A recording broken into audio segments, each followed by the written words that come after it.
Hello बच्चों। तेरे गिरने में तेरी हार नहीं, तू इंसान है अवतार नहीं। गिर, उठ, चल, दौड़, फिर भाग, क्योंकि जिंदगी छोटी है, इसका कोई सार नहीं। Hello everyone, welcome to physics वाला फाउंडेशन चैनल। मेरा नाम है सयम बडोला और आज linear equation in two variable का लेक्चर नंबर 2 डिस्कस करेंगे। मजा आ गया होगा, पहला लेक्चर कभी देख लिया होगा तो, क्योंकि वहां पर हमने ग्राफिकल सॉल्यूशन निकालना सीख लिया था pair of linear equation in two variables का। आज अलजेब्रिक मेथड आप लोगों के साथ डिस्कस होगी, दैट इज सब्स्टिट्यूशन मेथड। तो गाइस, सब्स्टिट्यूशन मेथड आज डिस्कस होगी। इसके पहले मुझे एक बात याद आ रही है कि हार्डवर्क का कोई सब्स्टिट्यूशन होता नहीं है। कभी अभी भी तुमने मेहनत करना शुरू नहीं करी है और कह रहे हो किस्मत से हो जाएगा, तो ऐसा नहीं है। मेहनत करना शुरू कर दो, क्योंकि देर नहीं हुई है, अभी भी देर नहीं हुई है, अभी भी स्टार्ट कर सकते हो। और आज लेक्चर नंबर 2 है, chapter number 3 linear equation in two variables की बातें हमारी चल रही है।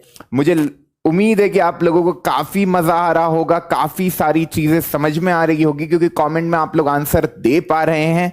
तो बस इसी तरीके से लगन से लगे रहो, मचाते रहो। शुरू करते हैं आज का डिस्कशन। बहुत ही प्यारा टॉपिक है सब्स्टिट्यूशन मेथड, बहुत इजी मेथड है। बहुत सारे प्रॉब्लम भी डिस्कस करेंगे। तो आज का ऑब्जेक्टिव यही है कि मैं पहले सब्स्टिट्यूशन मेथड सिखाऊंगा, फिर हम कुछ क्वेश्चंस लेंगे और फिर होमवर्क क्वेश्चन का डिस्कशन करेंगे। पर इसके पहले एक क्वेश्चन, लास्ट कॉन्सेप्ट जो हमने सीखा, देखते हैं कितने बच्चों को लास्ट क्लास की बातें याद है। तो ये प्यारा सा क्वेश्चन आप लोगों के सामने लिखा है, इस क्वेश्चन को अटेम्प्ट करो। मैं हट जाता हूं सामने से, आप क्वेश्चन को पढ़ो, वीडियो को पॉज करो, आंसर निकालो और के कमेंट में दिख जाना चाहिए कि के की वैल्यू क्या आ रही है। हो गया, मचा दिया। अब देखो क्या करना है, अब देखो क्या करना है बच्चा। For what value of k does the system of linear equation 2x plus 3y equal to 7। ये एक linear equation in two variable लिखी हुई है, ये दूसरी लिखी हुई है। इन्होंने कह दिया है कि इस सिस्टम ऑफ लीनियर इक्वेशन के कितने सॉल्यूशन है, इनफाइनाइट नंबर ऑफ सॉल्यूशन इस linear equation in two variable के हैं। तो आपको क्या निकालना है, आपको क्या निकालना है, के का वैल्यू।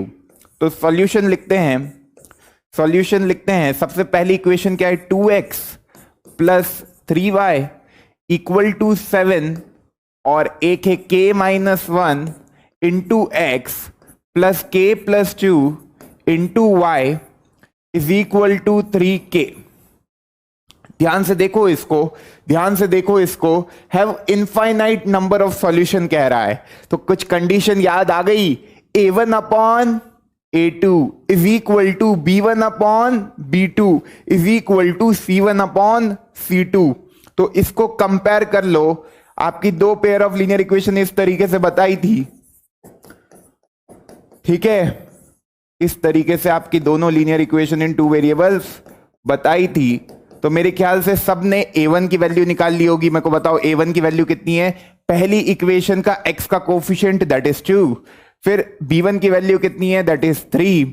अब c1 की वैल्यू प्लस 7 तो नहीं आ रही है ना किसी के दिमाग में, इस 7 को इधर भेजो ना पड़ेगा, क्योंकि c1 अपना LHS में लिखा है। तो c1 की वैल्यू है -7। इसी तरीके से a2 की वैल्यू है k माइनस 1, दूसरी इक्वेशन का x कोफिशिएंट, b2 मतलब दूसरी इक्वेशन का y coefficient that is k plus 2, and c2 की वैल्यू किसी के दिमाग में +3k तो नहीं आ रही है, इसको इधर भेजना पड़ेगा, that is equal to -3k। तो ये c2 की वैल्यू आ गई। अब आपको बोला है इनफाइनाइट नंबर ऑफ सॉल्यूशन, तो आपको कंडीशन पता है a1 upon a2 is equal to b1 upon b2 is equal to c1 upon c2। लगा दो इसको। a1 upon a2 that is 2 upon k minus 1 is equal to 3 upon k plus 2 is equal to -7 upon -3k। Solve कर सकते हो, इसको इधर भेज दो, मतलब इन दोनों को ले लो या इन दोनों को ले लो, बात एक ही, आंसर सेम ही आएगा। मैंने इन दोनों को ले लिया तो ये क्या बन रहा है, 3k इधर मल्टीप्लीकेशन में हो जाएगा 7 के साथ k माइनस 1, तो ये बनेगा 6k इज इक्वल टू 7 के साथ k minus 1 will be 7k minus 7, तो यहां से आ गया k बराबर 7। सबका आंसर यही आ रहा होगा, सबने इस क्वेश्चन में मचा दिया होगा। k equal to 7 is the correct answer of this question. बड़े आगे आज का डिस्कशन करें शुरू, तो हेडिंग डाल लो सब्स्टिट्यूशन मेथड। देखो क्यों हम सीख रहे हैं, पहले ये भी जान लेते हैं क्यों हम ये मेथड को सीख रहे हैं। जब हमने ग्राफिकल मेथड सीख ली सॉल्यूशन को निकालने के लिए, तो देखो उसके बहुत सारे पॉइंट है। पहली चीज, ग्राफिकल मेथड के लिए तुमको ग्राफ की नीड है, तुम्हारा समय बहुत लगेगा, और उसका जो सबसे बड़ा ड्रॉबैक है ना, तुम उसमें डेसिमल में जो नंबर आ रहे हैं, जैसे मानो मेरा कोई सॉल्यूशन है कि यार x बराबर 2.354 और y बराबर 7.250, तो इसको तुम ग्राफ पे प्लॉट नहीं कर पाओगे एक्यूरेटली। इन दोनों पॉइंट को तुम ग्राफ पे प्लॉट नहीं कर पाओगे, क्योंकि ग्राफ में तुम एक डेसिमल तक तो प्लॉट कर सकते हो। जो तुम्हारा ग्राफ पेपर होता है उसमें दो नंबरों के बीच में 10 डिवीजन तो दिए रहते हैं, पर उसके अंदर के डिवीजन तुम्हारे इसमें नहीं दिए होते हैं। तो इट इज नॉट फिजिबल कि तुम डेसिमल वाले सॉल्यूशन, जो फ्रैक्शन में जो सॉल्यूशन आ रहे हैं, वो तुम ग्राफ पेपर पे प्लॉट कर पाओ। तो फिर एक तरीका आया कि अलजेब्रिक मेथड होती है सॉल्व करने की, pair of linear equation in 2 variable की।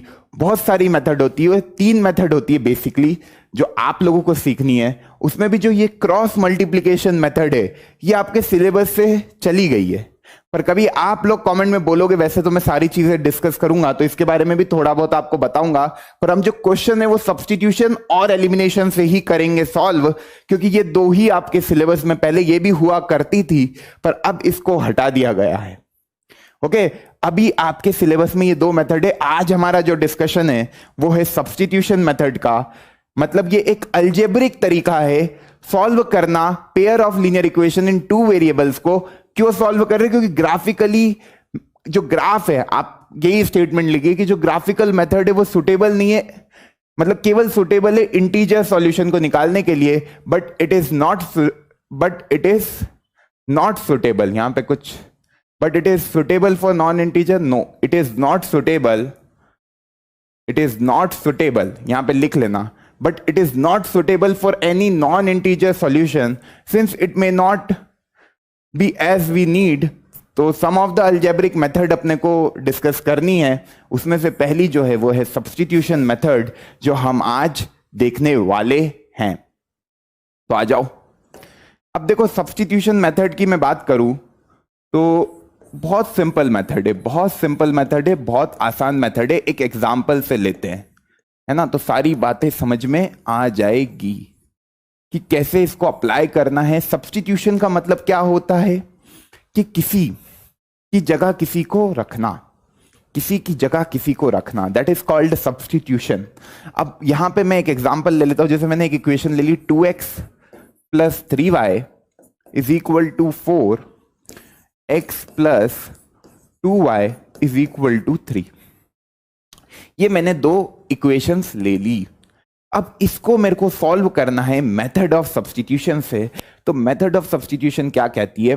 सबसे पहले इन दोनों इक्वेशन में जो तुमको अच्छी लगे, ये पहली इक्वेशन है, ये दूसरी इक्वेशन है, तुमको जो अच्छी लगती है उसमें से जो वेरिएबल तुम्हें अच्छा लगता है, मुझे x अच्छा लगता है, तुम्हें y अच्छा लगता होगा, जो भी तुम्हें वेरिएबल अच्छा लगता है उसकी वैल्यू निकालो किसी दूसरे वेरिएबल के टर्म्स में।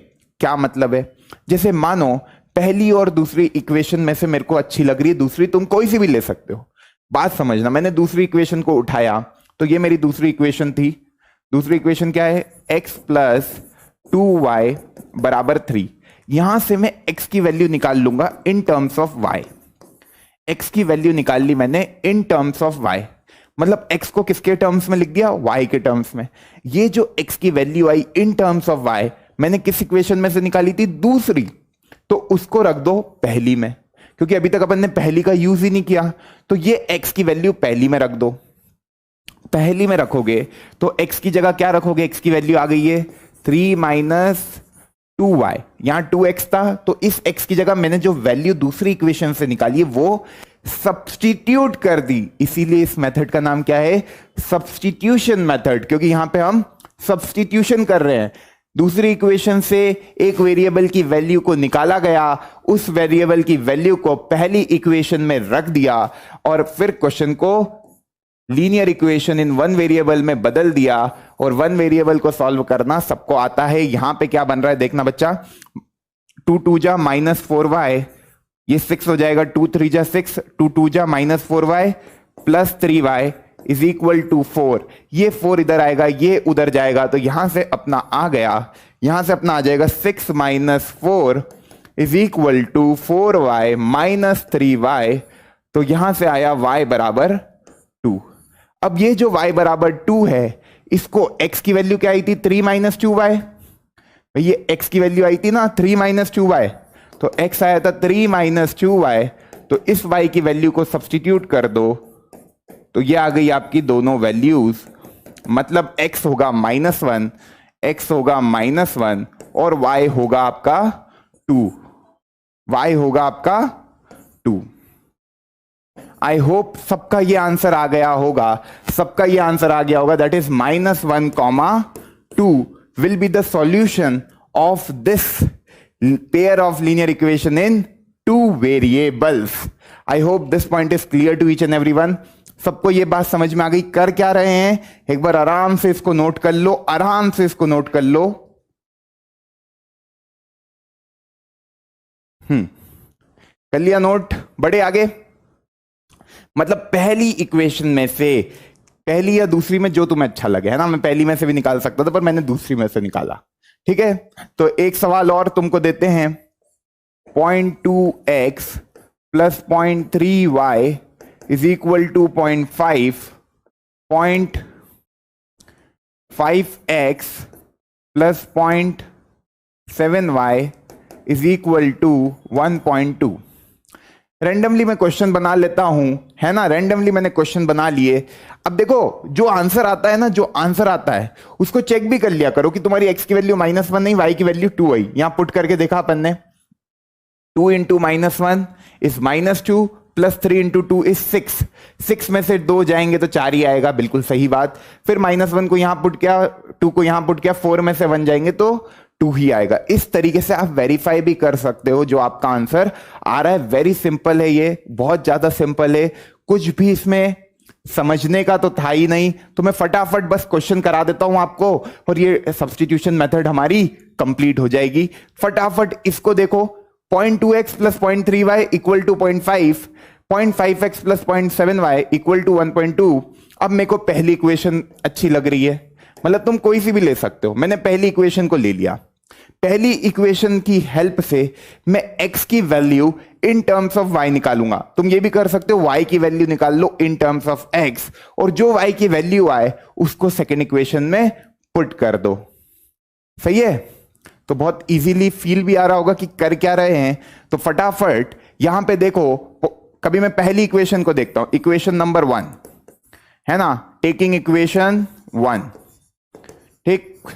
अब टेकिंग इक्वेशन 1 तो ये बन रही है 0.2x plus 0.3y equal to 0.5, ठीक है। अब देखू मैं, तो ये डेसिमल हटा तो अपॉन 10 आएगा, ये डेसिमल हटा तो अपॉन 10 आएगा, ये डेसिमल हटा तो अपॉन 10 आएगा, ये 10 ये 10 ये 10 कैंसल। तो ये इक्वेशन बन गई 2x plus 3y is equal to 5। तो यहां से मैं देखूं तो 2x is equal to 5 minus 3y, तो x is equal to 5 minus 3y upon 2। यहां तो कोई डाउट नहीं आया ना कि ये 10 10 10 क्यों कट गया। अरे इधर एलसीएम ले लो, इधर एलसीएम ले लोगे तो ये एक ही 10 बनेगा, और वो एक 10 दूसरे 10 को काट देगा। दोनों डिनोमिनेटर में है, दोनों डिनोमिनेटर में बीच में प्लस का साइन है ना। तो ये एलसीएम आ जाएगा इसका 10, ऊपर बचेगा 2x प्लस 3y अपॉन 10। मतलब देखो इसके बाद एक स्टेप होगी, कभी एलसीएम ले लूं तो, और फिर कैंसिल कर देना। कभी यहां पे नहीं समझ में आता है कुछ बच्चों को, तो उनके लिए एक स्टेप और बढ़ा दी कि भैया पहले एलसीएम ले लिया, पहले एलसीएम ले लिया, डेसिमल हटाना तो सबको आ गया ना। ये 0.2 पे डेसिमल लगा है, मतलब अब बच्चे पता है क्या करते हैं, बच्चे पता है क्या करते हैं, ये जब x के साथ मैंने क्या बोला था, मल्टीप्लीकेशन में होता है। वेरिएबल के साथ नंबर क्या होते हैं, मल्टीप्लीकेशन में होते हैं। तो 0.3 इंटू वाई लिखा है, 0.2 इंटू एक्स लिखा है। बात समझ में आ गई, पक्की बात। तो इस तरीके से x की वैल्यू आ गई 5 minus 3y upon 2, 5 minus 3y upon 2, ये पहली इक्वेशन से x की वैल्यू आ गई, दूसरी में पुट कर देंगे। तो दूसरी इक्वेशन ले रहे हैं हम, टेकिंग इक्वेशन 2। तो दूसरी इक्वेशन क्या है बच्चा? दूसरी इक्वेशन है 0.5 x की वैल्यू पुट कर देते हैं, 5 minus 3y upon 2, okay, plus 0.7y is equal to 1.2। ठीक है, ये बात आ रही है समझ में? अब देखो यहां पे भी वापस से ये डेसिमल हटेगा तो अपॉन 10 आ जाएगा, ये डेसिमल हटेगा तो अपॉन 10 आ जाएगा, ये डेसिमल हटेगा तो अपॉन 10 आ जाएगा। इधर आप एलसीएम क्या लोगे? 20, क्योंकि इधर 10 और 2 20 बन जाएगा, इधर 10 है तो 20 एलसीएम आ जाएगा। इधर 5 का मल्टीप्लीकेशन पूरे के साथ होगा, 5 माइनस 3y, है ना, और इधर क्या हो जाएगा? 20 एलसीएम हो गया तो 14y हो जाएगा, और ये बन जाएगा 12 अपॉन 10। क्रॉस मल्टीप्लीकेशन हो जाएगा तो ये आ जाएगा 25 माइनस 15y। ये सब करना तो आता है ना क्रॉस मल्टीप्लीकेशन, इधर डिवाइड में उधर जाके मल्टीप्लीकेशन हो जाएगा। 5 5 जा 25 minus 15y plus 14y is equal to 24। 24 को इधर भेजेंगे तो 1 आएगा, और ये 15 माइनस 14 आपका y देगा। तो यहां से अपनी y की वैल्यू कितनी आ गई? 1। इस y की वैल्यू को यहां पुट कर दो तो 5 minus 3 x is equal to 5 minus 3, y की वैल्यू 1 आ गई, upon 2, that is 2 upon 2, that is equal to 1।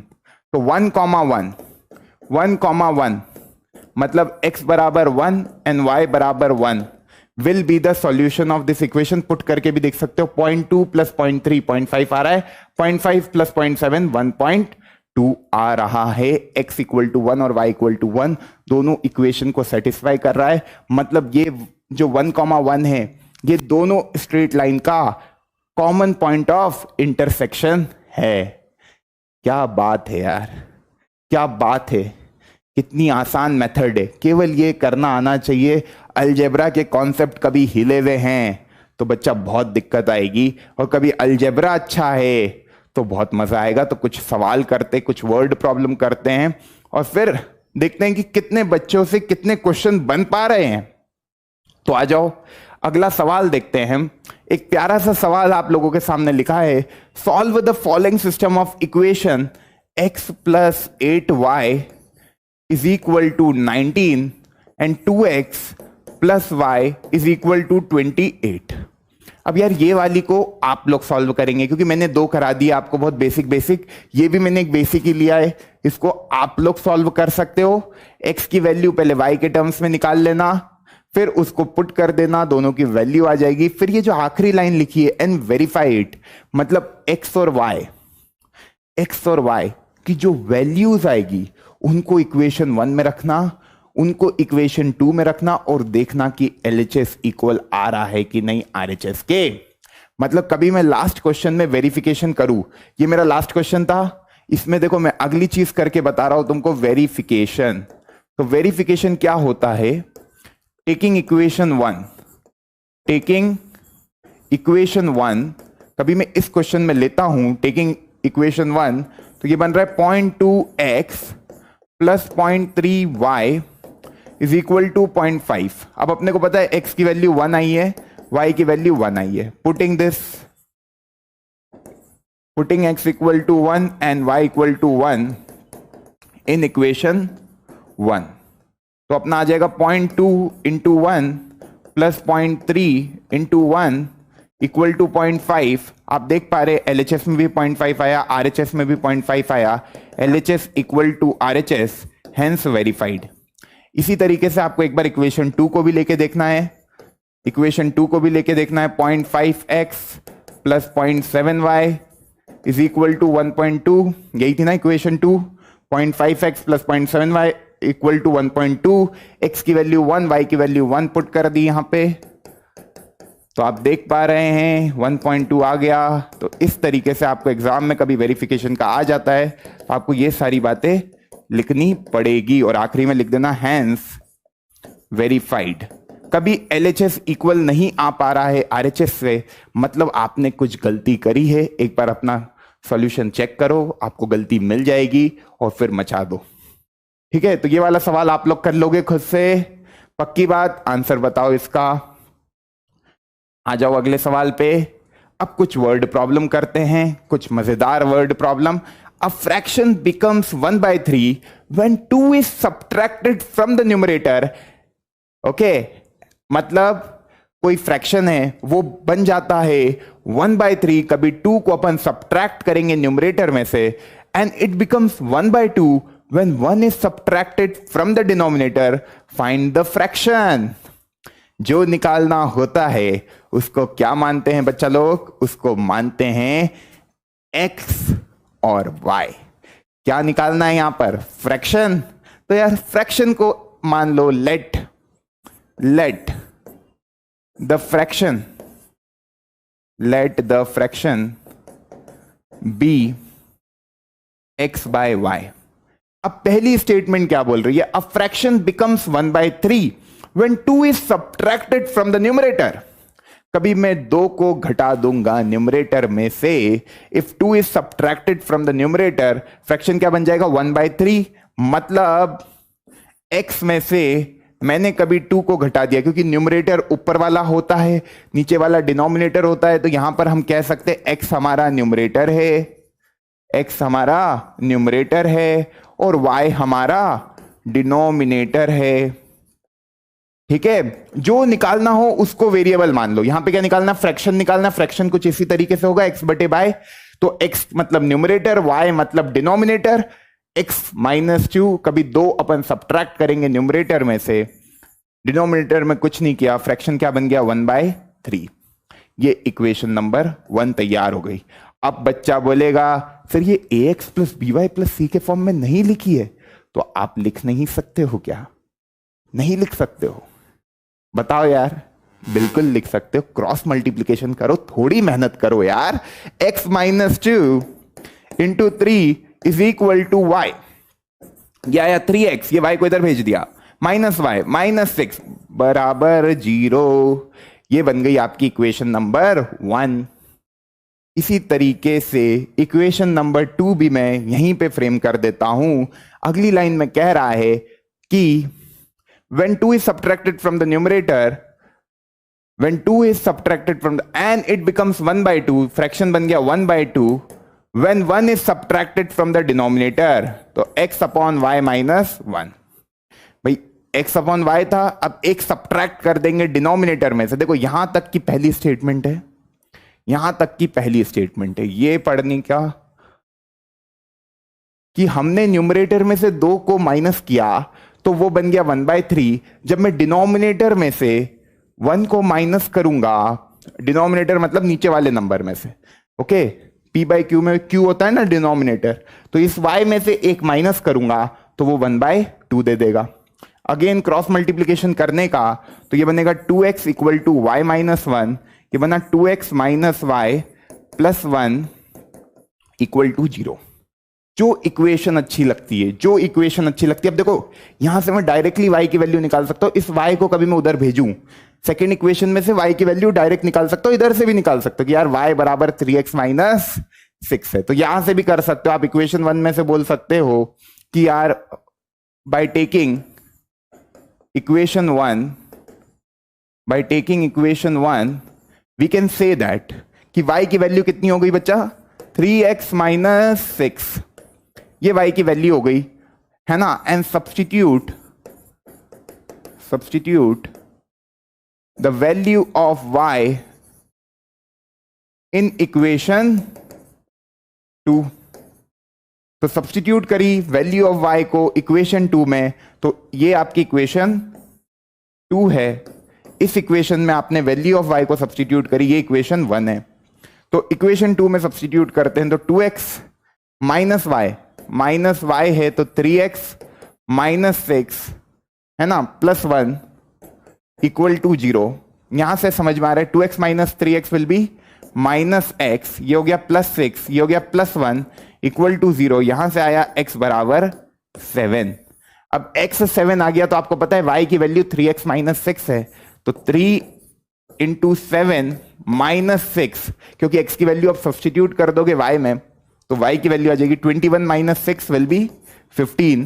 तो ये आ गया y का वैल्यू 15, x का वैल्यू 7, मतलब 7,15 जो है वो मेरा सॉल्यूशन है pair of linear equation in two variable, मतलब x बराबर 7, y बराबर 15।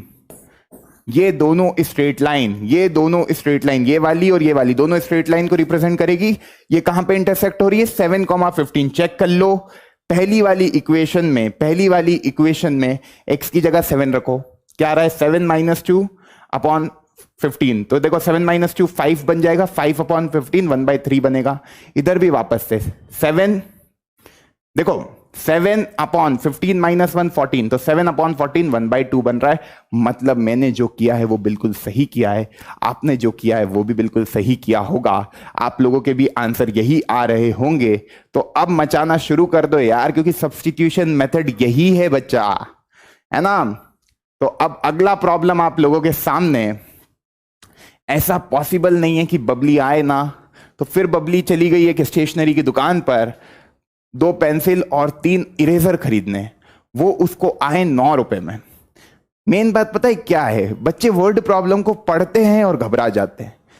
आराम आराम से ब्रेक कर करके पढ़ो, एक एक लाइन से मैथमेटिकल इक्वेशन बनाते चलो। इतने बड़े सवाल को देखने की बजाय छोटी छोटी लाइनें देखो, छोटे छोटे शब्दों को देखो, और एक बार कभी तुम्हारी इक्वेशन तैयार हो गई फिर तो तुमको पता है उससे पप्पू सवाल कोई सा सवाल नहीं होता।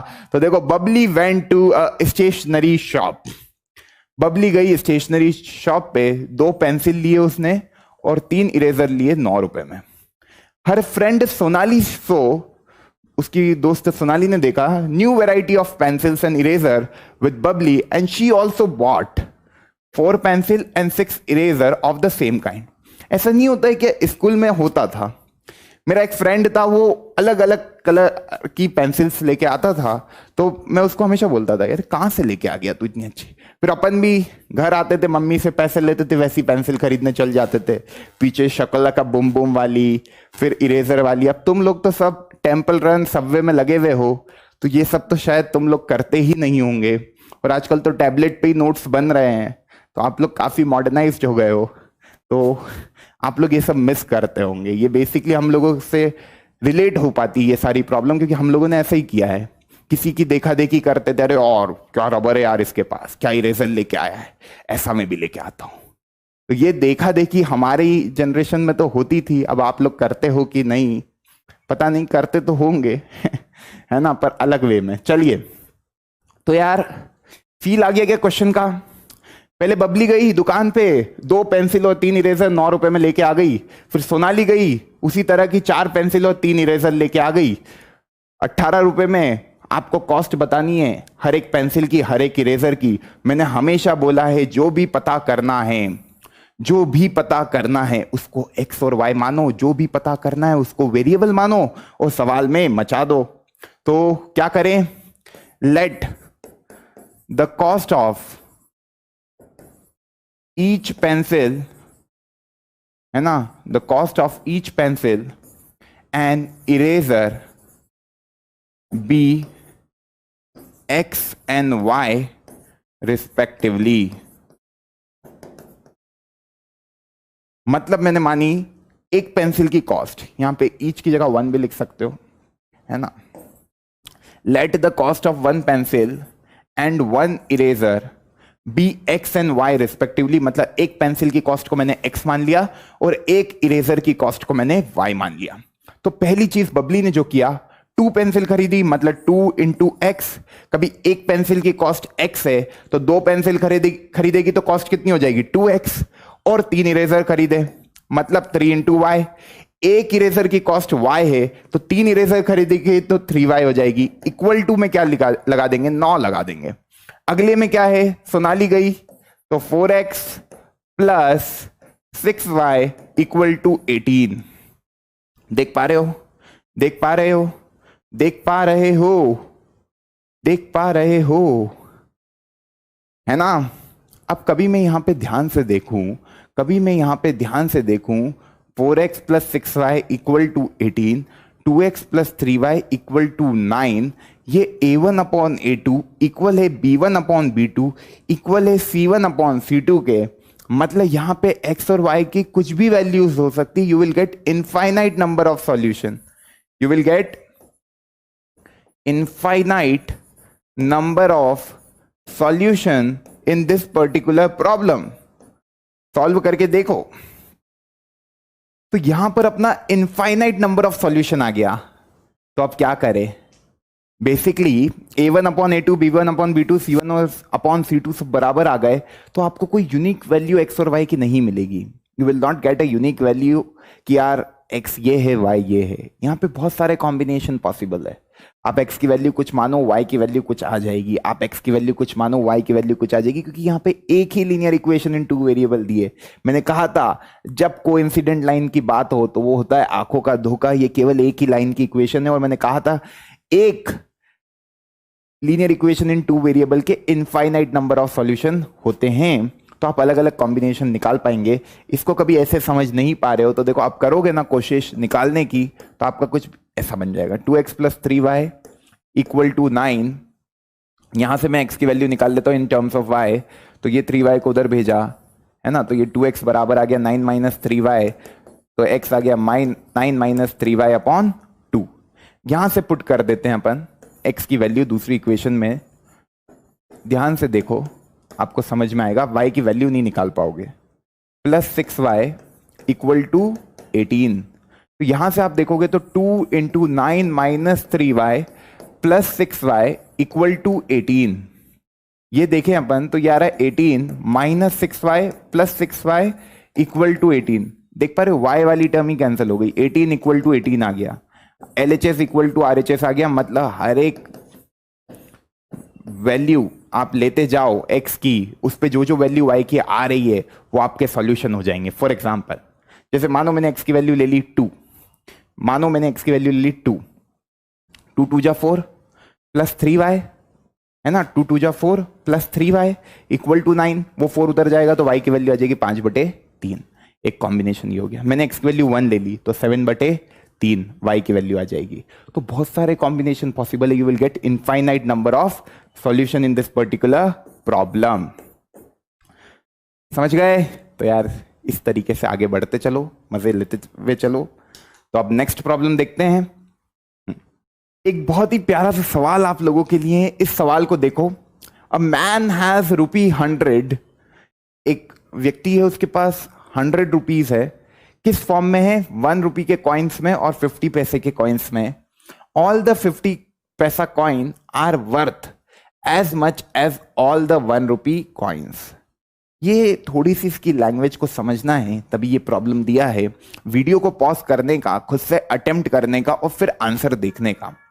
यहां पे आप देखो, अ मैन हैज ₹100 इन ₹1 कॉइन्स, मतलब मैन के पास कितने 100 है ₹1 coins and 50 paisa coins. All the 50 paisa coins are worth as much as all the ₹1 coins. How many coins of each he has. तो यहां पर अपन देखे तो देखो यार, लेट जो निकालना है वो मान लेंगे। लेट अ मैन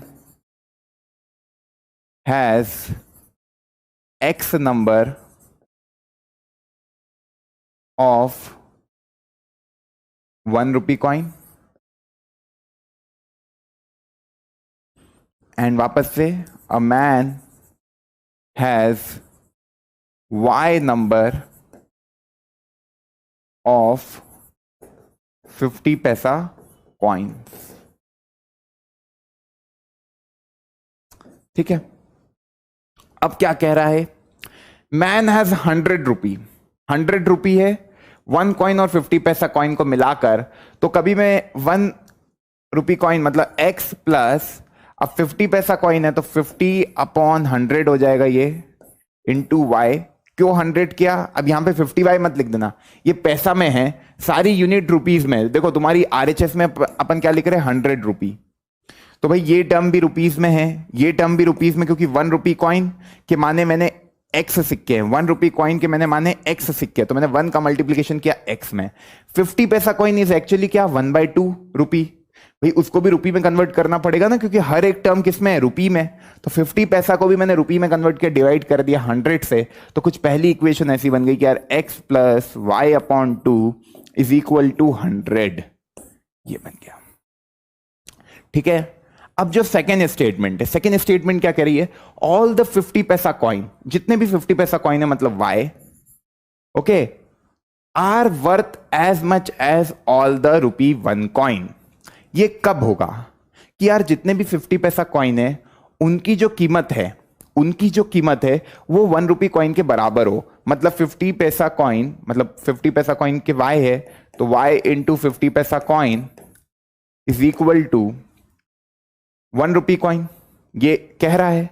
तो यहां से समझ में आया कि y इक्वल टू 2x होगा। मतलब जो 50 पैसा कॉइन है वो डबल होंगे नंबर्स में ₹1 कॉइन के, तभी उन दोनों की वैल्यूज बराबर होगी। मतलब ओवरऑल कि 50 पैसा के कॉइन कभी तुम्हारे पास 50 है तो वो कितनी मतलब 50 पैसे के कॉइन 50 है तो वो कितनी कीमत बनाएंगे, ₹25।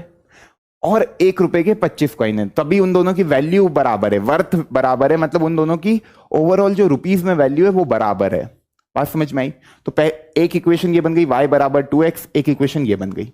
सॉल्व करते हैं, y बराबर 2x यहां पे सब्सटीट्यूट कर देते हैं पहली इक्वेशन में। तो x प्लस y की वैल्यू 2x मैंने पुट कर दी, इक्वल टू 100 आया।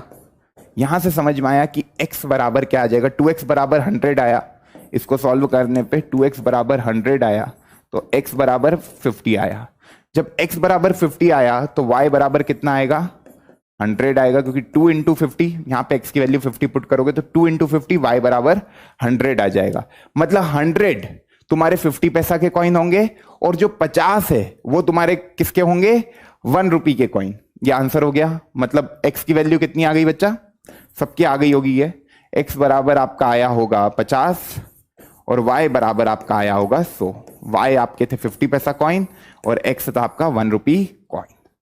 तो ये बात समझनी थी कि वर्थ बराबर है, मतलब 50 पैसे कॉइन की जो वैल्यू बन रही है, भाई 50 पैसे कॉइन मैंने नंबर्स में y माने थे, उनकी वैल्यू है 50/100, मतलब 1/2 रुपीज में, वो बराबर है 1 इंटू एक्स के। यहाँ पे इंटू 1 ही किया है बेसिकली मैंने, है ना, लिखा नहीं है, मतलब ये नहीं कि किया नहीं है ना, कुछ चीजें दिखती नहीं पर होती है, तो यहाँ पे वही चीज है। आ गई बात समझ में? बहुत बेसिक बेसिक बातें हैं, बहुत बेसिक बेसिक सॉल्यूशंस है, सारी बातें समझ में आ रही होगी। तो अगला सवाल बहुत ही प्यारा सवाल, बहुत ही दमदार सवाल, ज्योमेट्री का कॉन्सेप्ट लगेगा। वीडियो को पॉज करो, खुद से अटेम्प्ट करो, क्योंकि आंसर निकलेगा। क्योंकि देखो क्या बोला है, in a triangle A B C angle C जो है वो 5 टाइम्स एंगल बी के वो इक्वल है 3 times of angle A plus angle B के। तो find all the angles of triangle A B C. ये मेरा ट्राइंगल है ए बी सी, बना ही दिया मैंने। तो मैं क्या बहुत ज्यादा जोश में आ जाता हूं, ज्योमेट्री को देख के मेरे को एकदम जोश आ जाता है कि यार वाओ, है ना। तो ट्राइंगल एबीसी ये है, कह रहा है वो कि यार जो एंगल सी है वो इक्वल है 5 टाइम्स एंगल बी के, वो इक्वल है 3 times angle A plus angle B के। ये कुछ बातें उन्होंने कह दी। Find all the angles of this triangle A B C. तो यार मेरे को यहां पे तो 3 एंगल्स है, 3 एंगल्स, पर मैं 3 वेरिएबल तो मानूंगा नहीं, क्योंकि मैंने सीखा क्या है, pair of linear equation in 2 variable. तो मैं इन दोनों को वेरिएबल मान लेता हूं कि let the angle A be x and angle y, मतलब एंगल बी बी वाई। अब एंगल सी क्या होगा, तो इन्होंने कुछ रिलेशन दिए। कभी मैं मान रहा हूं let the angle A be x and angle B be y. ये मैंने मान लिया कि यार एंगल ए जो है वो मेरा x है और एंगल b जो है वो मेरा y है। तो जो एंगल c है बेसिकली, तो वो एंगल c को मैं लिख सकता हूं 5 टाइम्स y, और वो लिख सकता हूं equal to 3 times angle a plus B, that is a plus B is x plus y। यहां से एक इक्वेशन बन रही है, 5y is equal to 3x plus 3y, 2y equal to 3x। यहां से मैं x की वैल्यू निकाल सकता हूं, दैट इज 2y अपॉन 3। अब ये तो एक ही रिलेशन बना, एक और रिलेशन कहां से लाओगे, ट्राइंगल की कुछ प्रॉपर्टी याद है क्या? ट्राइंगल की कुछ प्रॉपर्टी याद है क्या? Angle A plus angle B plus angle C का सम कुछ होता है। Angle sum property of a triangle क्या होती है? Angle A plus angle B plus angle C is equal to 180 degree. Angle sum property of a triangle, यहां पे लिख देना reason, angle sum property, sum of all the interior angles of a triangle is equal to 180 degree. Angle A तुम्हारा x हो गया, angle B तुम्हारा y हो गया, एंगल सी तुम्हें निकालना है, that is equal to 180। Angle C जो है उसको मैं 5y भी लिख सकता हूं, क्योंकि एंगल सी बराबर 5y लिख सकता हूं, तो एंगल सी को मैंने 5y लिख दिया। x plus y plus angle C, देखो 5 टाइम्स एंगल बी के है ना, तो 5y इक्वल टू 180। यहां से मेरी दूसरी इक्वेशन तैयार है, that is x plus 6y, x plus 6y is equal to 180। और पहली इक्वेशन से मैंने x की वैल्यू तो निकाल ही रखी है, that is 2y upon 3। Solve करते हैं इसको, तो 2y upon 3 plus 6y is equal to 180। ठीक है, 180 जो आंसर आएगा वो डिग्री में आएगा एक्चुअली, इसलिए मैं बार बार 180 डिग्री लिख रहा था। अब सॉल्व करते हैं इसको, तो ये आएगा 2y plus 18y is equal to 180 into 3। Basically यहाँ पे 3 का एलसीएम लिया, 6 3 18 किया और उधर क्रॉस मल्टीप्लीकेशन कर दिया। ये बन रहा है 20y is equal to 180 into 3। ये y की वैल्यू आ गई 180 इंटू 3 अपॉन 20। ये एक जीरो से एक जीरो कैंसिल, ये 9 3 जा, ये आ गया 27 डिग्री। ये तो y आ गया। अब उसके बाद क्या, अब y आ गया तो x भी आ जाएगा, y आ गया तो x भी आ जाएगा। x क्या हो गया, 2y upon 3, 2 into Y, Y कितना है 27 अपॉन 3, यह आ जाएगा 3 9 ज़ा 27, 9 2 ज़ा 18 डिग्री। बेसिकली x क्या है तुम्हारा, एंगल A निकल गया, y क्या है, एंगल B निकल गया। एंगल C क्या होता है, that is 5 times angle B दिया हुआ था ना, तो 5 टाइम्स y दिया हुआ था, तो 5 इंटू 27, तो 27 5 ज़ा दैट इज 135 डिग्री। तो आपके सारे एंगल निकल गए। Angle A which is your x that is actually equal to 18 degree, angle B which is your y that is equal to 27 degree, and angle C which is actually 5 times y क्योंकि 5 times angle B था तो 135 degree. आप देख पाओगे जब आप इन तीनों का सम करोगे तो 135 प्लस 27 प्लस 18, तो बेसिकली 27 प्लस 18 इज 45। 45 का जब एडिशन होगा 135 के साथ तो इन तीनों का सम 180 डिग्री आ रहा है। मतलब मैंने चेक भी कर लिया कि मेरे जो तीनों एंगल निकल रहे हैं वो ट्राइंगल के ही एंगल है, क्योंकि उनका तीनों का सम क्या आ रहा है 180 डिग्री। मतलब मेरा जो आंसर है वो करेक्ट है। I hope this point is clear to each and everyone. तो ये अपना फाइनल आंसर हो गया। आई होप सबके सारे एंगल आ गए होंगे। ये क्वेश्चन आप लोगों के लिए होमवर्क है। This question is homework. अब जो आपके लास्ट क्लास के होमवर्क प्रॉब्लम थे उनको सब्स्टिट्यूशन मेथड से सॉल्व कर देता हूं, क्योंकि ग्राफिकल मेथड से आप लोगों ने सॉल्व कर लिया होगा। क्या था ये क्वेश्चन, पहले देख लो जो होमवर्क प्रॉब्लम है। The perimeter of a rectangular lawn is 54 metre, it is reduced in size so that the length is 3/5 and the breadth is 3/4 of the original dimension. जो भी ओरिजिनल डायमेंशन थे उनके 3/5 हो गया और 3/4 हो गई लेंथ और breadth. The perimeter of the reduced rectangle, जो नया पेरीमीटर है अब जो रिड्यूस हो गया रेक्टेंगल, क्योंकि आपने लेंथ और ब्रेड्थ को बदल दिया तो पेरीमीटर बदल जाएगा।